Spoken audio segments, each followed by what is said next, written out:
people were not supposed to be in North America 22,000 years ago. Footprints in New Mexico say they were, and 3 different clocks now agree. The place is White Sands National Park in southern New Mexico, a basin of blinding gypsum dunes.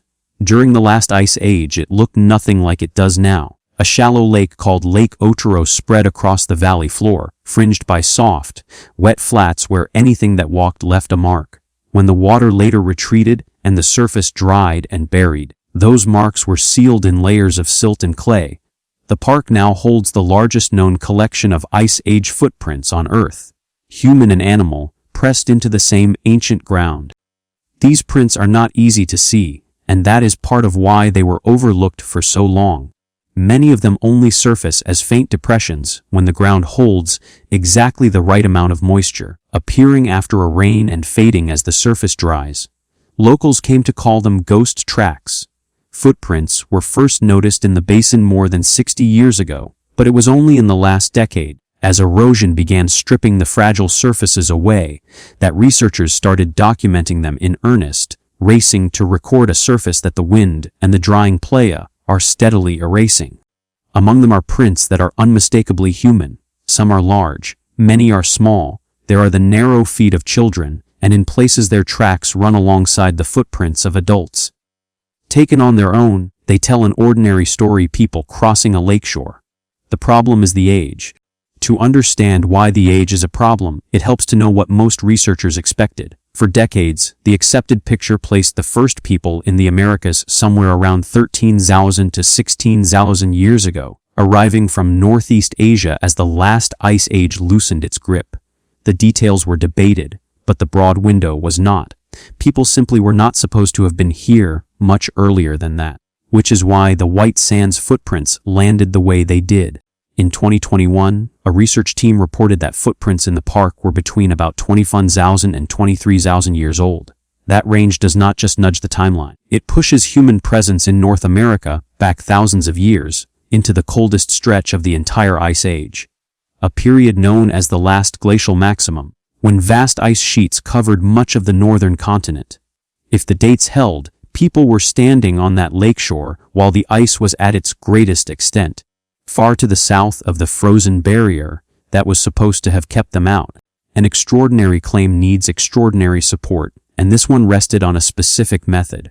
The team had radiocarbon dated seeds from a small aquatic plant, Ruppia cirosa, found in the same layers as the prints. Radiocarbon dating measures how much of a particular form of carbon remains in something that was once alive, and from that decay you can estimate age. The seeds sat directly with the footprints above and below them. Date the seeds and you date the ground the feet touched. But that is exactly where the objection came in, and it was a serious one. Ruppia is a water plant. Water plants can pull in carbon from dissolved sources in the lake that are already old, carbon that has been out of the atmosphere for a long time. If that happened here, the seeds would carry a built-in age of their own, and every date drawn from them would come out looking older than the truth. Scientists call this the reservoir effect. It is a well-known trap, and for a claim this large it was enough to stall the whole thing.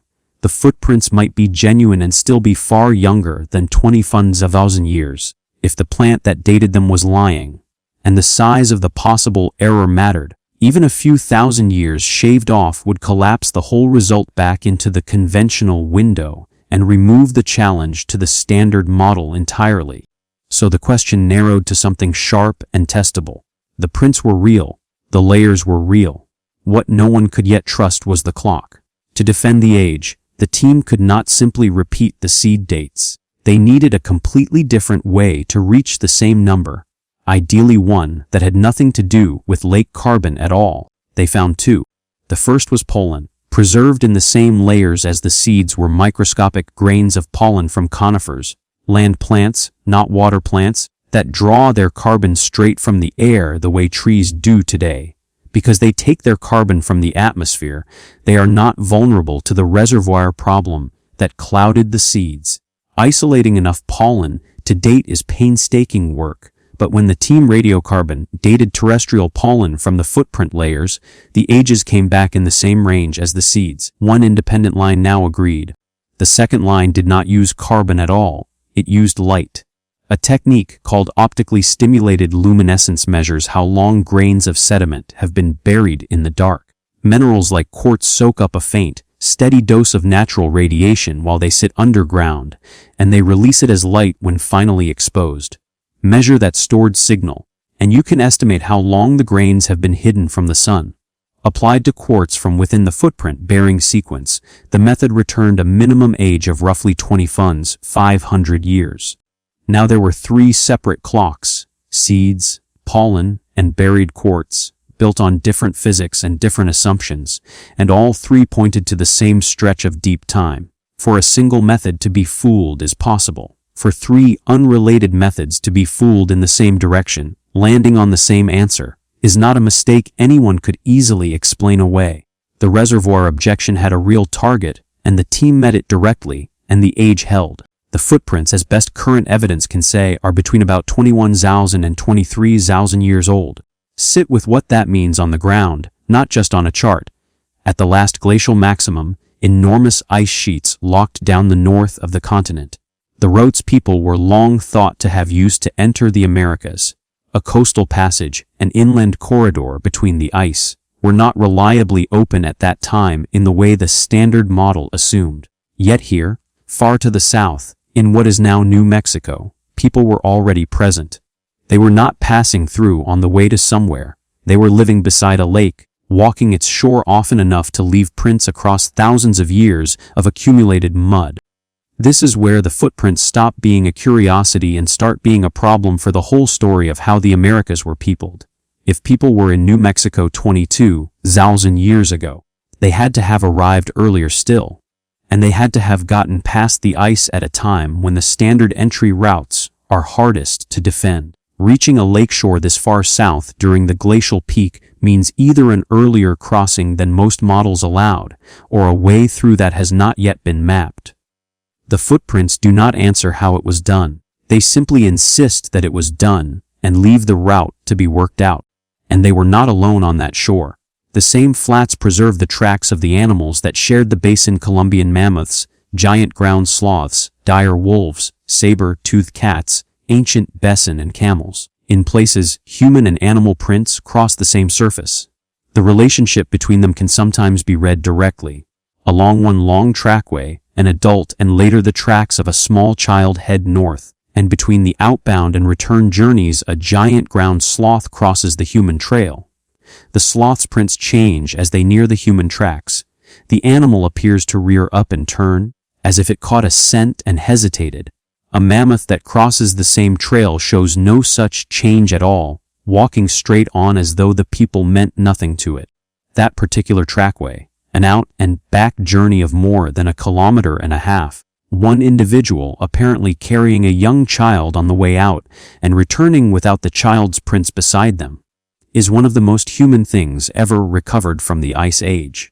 It is worth being precise about it. That trackway was not dated by seeds or pollen or quartz. It was dated by the extinct animals that walked across it, which places it at least around 10,000 years old, likely younger than the record-setting prints. The park's footprint record spans a long stretch of time, not a single moment. The oldest layers carry the 21,000 to 23,000 year dates. The famous journey with the child belongs to a later chapter of the same long story. Kept separate, both facts stay honest, and both stay remarkable. There is a larger implication buried in that coexistence. If people were present in the region across such a long span, then humans and the great Ice Age animals, the mammoths, the giant sloths, shared this landscape not for a brief moment but for thousands of years. Those giants would later vanish, and the cause of their extinction is one of the longest running arguments in the field: climate upheaval, human hunting, or some tangle of both. White Sands does not settle that argument. What it adds is time. It shows people and megafauna occupying the same ground for far longer than a quick, decisive wave of hunting would suggest, which is a fact both sides of the debate now have to fit into their case. What the footprints cannot tell us is who these people were. There are no bones in these layers, no tools lying beside the prints, no DNA. A footprint records a body in motion. Roughly how tall, how heavy, how the weight rolled from heel to toe. But it does not record a face, a language, or a lineage.